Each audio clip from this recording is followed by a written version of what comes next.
બટાકા. બાલ દોસ્તો, આ ચિત્રમાં તમારું બધાનું મનગમતું શાકભાજી બટાકા દેખાઈ રહ્યું છે. ચાલો આપણે બટાકા વિશે થોડા વાક્યો લખીએ. બટાકા શાકભાજી છે. તે કંદમૂળ છે. તે જમીનની અંદર થાય છે. બટાકામાંથી વેફર કે કાતરી પણ બને છે. બરણી.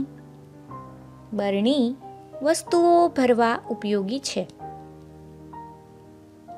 બરણીમાં અથાણું, કઠોળ તથા મરચું મીઠું ભરવામાં આવે છે.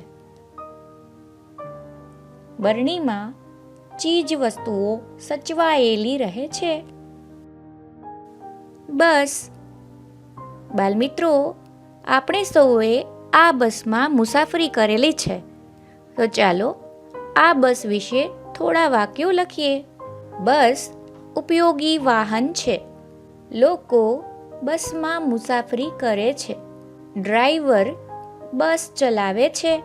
બસમાં કંડક્ટર ટિકિટ આપે છે. સૌ બાલ દોસ્તો બસમાં બેસીને પોતાના મામાના ઘરે ગયા જ હશો, સાચું ને?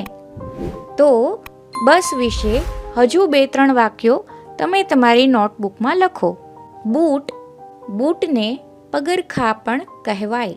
તે ચામડાના અને કેનવાસના બને છે. બૂટ પગના માપ પ્રમાણે બને છે. તે પગનું રક્ષણ કરે છે. તો બાલ દોસ્તો, આજે આપણે બ મૂળાક્ષર પરથી 4 ચિત્રો જોયા અને તેને અનુરૂપ શબ્દો તેમજ ચિત્રવર્ણન શીખ્યા. ફરી મળીશું નવા મૂળાક્ષર અને નવા ચિત્રવર્ણન સાથે. ત્યાં સુધી પઠનમ સાથે જોડાયેલા રહો અને સુંદર અભ્યાસ કરતા રહો. આવજો.